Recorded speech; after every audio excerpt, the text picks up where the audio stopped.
Hey everybody, my name is Jim Farmer. I'm the festival director of Out on Film, Atlanta's LGBTQ film festival. And this is our 35th anniversary year. We've been around since 1987, and we're very happy to be back again, both in person and virtual. And we're very excited about our programming this year. We have some amazing films. One of the documentaries that we all love a lot is Manscaping. I'm going to read a brief description of Manscaping, and then we're going to talk to the director of the film. Manscaping is an intimate documentary portrait of three queer men who are reimagining the traditional barbershop. Devin Shimayama is a Black American artist whose barbershop painting series draws upon Afrofuturism and drag. Jesse Anderson is a young transgender Canadian barber, and Richard Savvy, aka Australia's Naked Barber, is a fetish barber, porn actor, and a former Sydney Mr. Leather. This is a film that all of our programmers love so much, and I'm sure our audience is going to as well. The director of the film is Broderick Fox. Thank you, Broderick, for joining us. And Broderick will actually be in Atlanta for the screening. Thanks so much, Broderick. Oh, thank you. And we're so excited to come to Atlanta. I was just saying I never had a chance to be there, and the festival sounds really extraordinary. So Manscaping will be making its Atlanta debut, and Broderick Fox will be making his Atlanta debut as well. So, so great. Well, I mean, as I said, we all were very fond of this documentary. What made you want to do this? Oh, that's a really good question.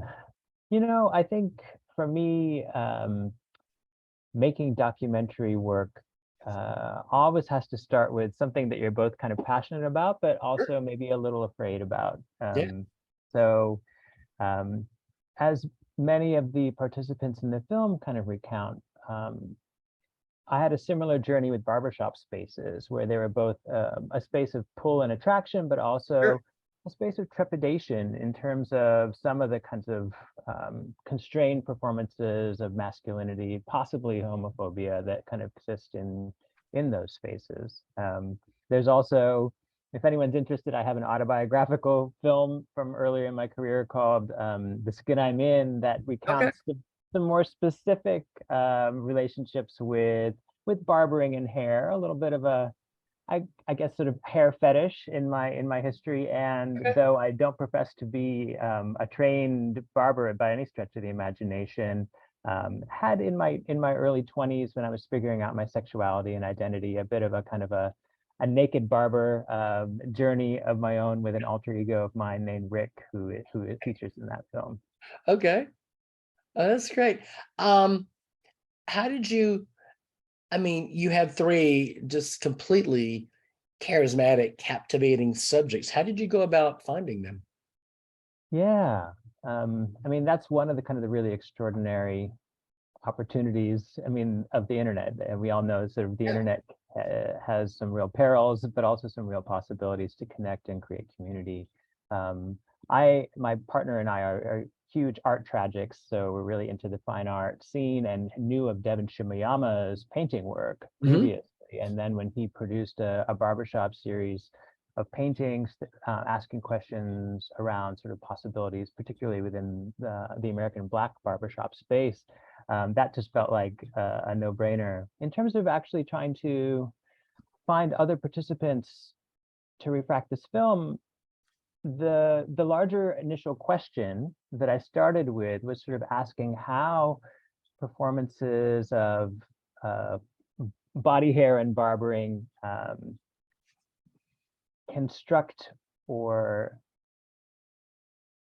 perhaps can help us to reimagine rigid conceptions of masculinity. I think we can all sort of say that the queer community and queer history has often sort of leveraged all aspects of identity and physical appearance as sites of performance, but certainly, for example, gay men have often really explored body hair and hairstyling as spaces of performance and play. And so I knew that I did want to try to find queer barbershop spaces that were perhaps kind of modeling or imagining different possibilities for the barbershop, and through their practices also sort of asking questions about masculinity. Okay. And I have a history of making films and some nice relationships with Australia. So I actually knew of Richard Savvy, the naked Okay. barber, a little bit before, and this was a real excuse to connect with him.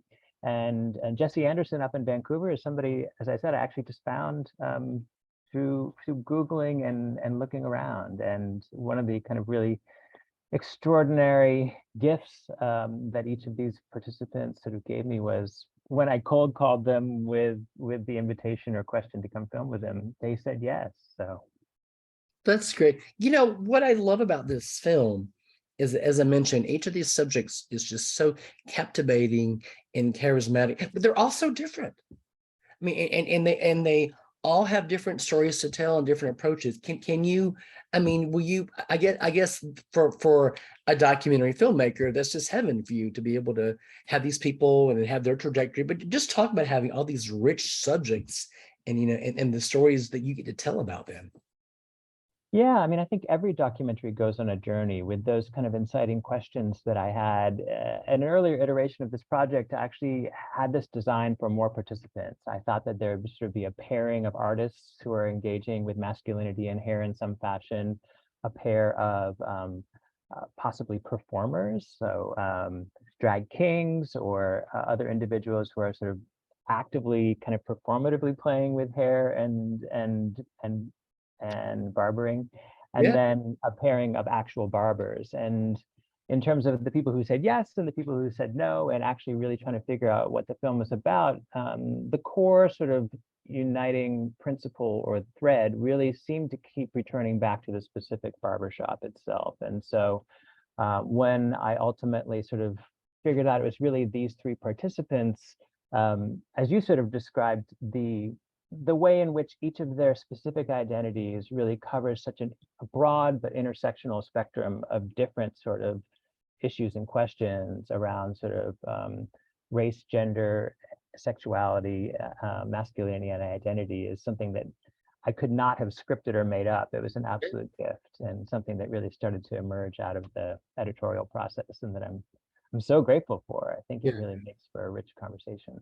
And again, each of these subjects has, their own trajectory, their own dealing with their own issues. And what are, I mean, like, for Devin and Jesse, what are the biggest issues that they're dealing with as they get their practices, up and going and sort of move forward? What are their two biggest challenges moving forward? Well, I mean, I think with Jesse, he really wanted to create a queer space that's particularly foregrounding and designed as a safe space for trans and non-binary individuals to go get haircuts. And Mm. you see in the film that Big Bro's Barbershop is actually become much more than just a barbershop. It's really Yeah. a community space and community center that's providing services and advice and support for a much broader queer community in Vancouver, which is pretty extraordinary. And that was demonstrated out of some real needs.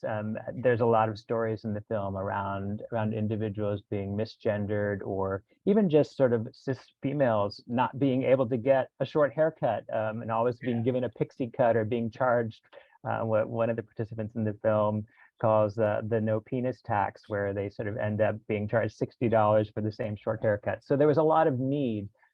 So much so that Jesse's actually and his team are actually expanding their shop in Vancouver as we speak. Um, I think Devin, as both an artist and an educator and scholar, was really sort of trying to sort of reflect and address his own experiences and the experiences of a range of queer BIPOC individuals in terms of that sense of having to, in essence, go back into the closet every time you get a haircut, depending on the particular environment you go to. For him, it was sort of a double challenge. Both the film sort of talks about experiences of being turned away from or ostracized from predominantly white barbershops who, through kind of coded language, claim they don't cut textured hair, but then at the same time also feeling like he needed to suppress certain aspects of identity when going into a traditional Black barbershop. And so he really sort of tries to think about how he can use his art practices to sort of frame those questions and hopefully kind of foster cultural conversation around them. And it goes on a really interesting journey in terms of redefining his art practice through the course of the film. And I think Richard Savvy, the naked barber in Sydney, is really just somebody who maybe at first glance seems like kind of the most kind of titillating or sort of surprising of participants, but in some ways becomes sort of the heart and the core of the film in terms of really challenging people to explore identity and physical appearance as sites of play and exploration, and to kind of bring a sense of play back into one's life.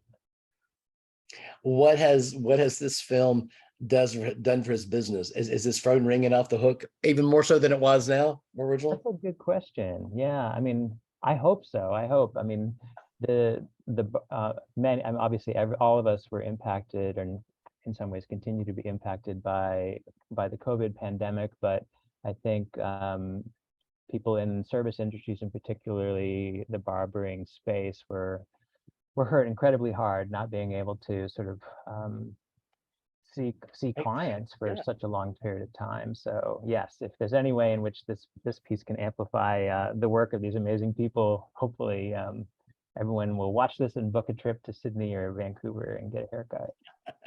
As I was watching this film, I was thinking about, the intimacy, and choosing the right barber, and having that person, cut your hair, because you develop a relationship with that person. Can you talk more about that? The relationship with the barber and the intimacy. It may be that you're only there for 20 minutes every 6 weeks, but those are still 20 intimate moments where someone is, altering your appearance, and just talk about the relationship that does develop over time.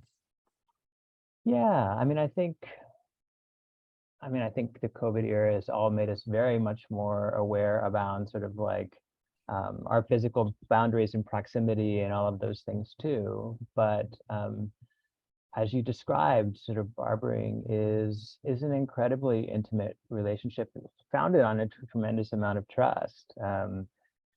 Certainly you want your hair to turn out well. You want to trust somebody to give you a good haircut that sort of complements you the best possible. But the film also talks, for example, around sort of like straight razor shaving, where you're literally sort of letting a stranger, put a blade to your neck or something like that. And there's a tremendous amount of kind of like accelerated enforced intimacy that occurs there. And that can be a really kind of wonderful sort of space of both kind of emotional disclosure and exchange, but it can also be a really kind of perilous one. And I think a lot of the individuals in the piece, and I'm realizing now looking back on my 20s and that journey I alluded to at the beginning, even I unwittingly were sort of looking for and trying to construct kind of more safe or inclusive encounters, and some sense of community where that intimacy could be something that was not sort of derived from or had the specter of kind of fear related to it. And so yeah, I mean, I think the specificity of that intimacy and the questions around relationship and inclusion that are refracted through the barbershop experience in this piece, I think are interesting unto themselves. My hope is that by extrapolation, we can start to think about how those kinds of questions might be extended out to small businesses or even sort of any other sorts of social spaces more broadly. Who is included and who is excluded? What are the dynamics of this situation? What are the power structures, and how might we sort of open them up a bit more? Exactly. I've been seeing my barber now for several years, and I grew up watching Dressed to Kill on HBO with the straight razor. So the first time he brought it out, I'm like, "Fuck, what is that? No, no, no." But over time, I've learned to just close my eyes and fantasize about a tropical island while he shaves my hairy, neck and back area. But yeah, I mean, there has to be trust to let someone like that, do that. I'm just curious, who cuts your hair? Who is your barber? Well, that's the funny thing. Out of some of these kind of ambivalences or trepidations in my early 20s, I learned to cut my own hair, and I Okay.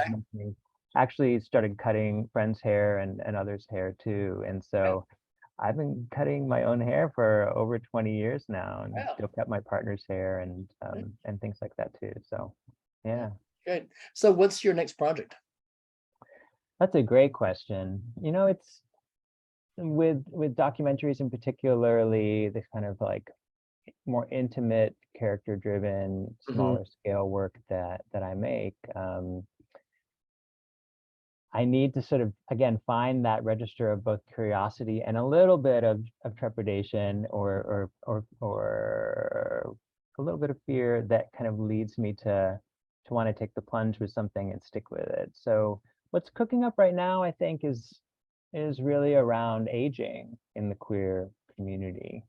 As I sort of approach middle age myself, certainly, um, but sort of thinking the United States in particular, I think, has more broadly has big problems with aging and death.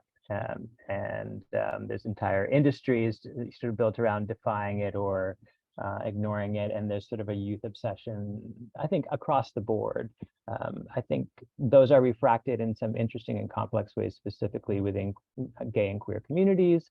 Mhm. Not simply just for the negative, but maybe there's actually ways in which as queer culture sort of queers and reimagines a lot of different aspects of things. I'm hopeful and thinking about can queer communities actually kind of reimagine or rethink or queer the aging process and what it means to be older in an American culture a little differently. So it's kind of the area I'm heading into now.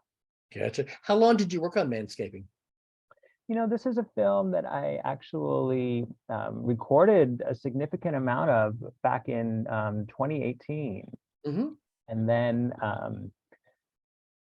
by virtue of being privileged to have a full-time teaching position and was chairing a department at that time and things, it got kind of put on the shelf for a little bit of time, which actually led to some nice opportunities. There's a kind of a journey or another chapter of coda in Devin's art practice that a delay actually afforded me to be able to capture, and I think it enriches the film. When we went into lockdown for those years, the glass half full part of that for me was that when you couldn't travel and film, I had footage, and so Exactly. did a lot of the editing in 2020, 2021, and the film is now out there on the festival circuit as we speak. Oh, So congratulations. yeah. What's next for the film? Do you eventually hope to have a distribution deal or have this on DVD, or what's next for it? Yeah, I mean, so I'm really enjoying the festival journey, particularly after us all being sort of locked down and shut down for years. So the idea that festivals are coming back to some aspect of in-person engagement, the Mhm. possibility to come to Atlanta, that kind of thing is extraordinary. So our festival journey has really been lovely. The film is kind of getting some legs, and I'm incredibly grateful for that. And yeah, we're talking with some potential distributors to try to get the piece publicly released, probably around March of next year. Oh, that's so exciting. I'm so happy for you. Congratulations. Thank you. Great. Okay, the documentary is Manscaping. It plays at Out on Film's 35th Annual Film Festival on October the 1st at 5:45 at Outfront Theater Company. And director Broderick Fox will be here in person to discuss the film, and then the film will begin streaming the next day.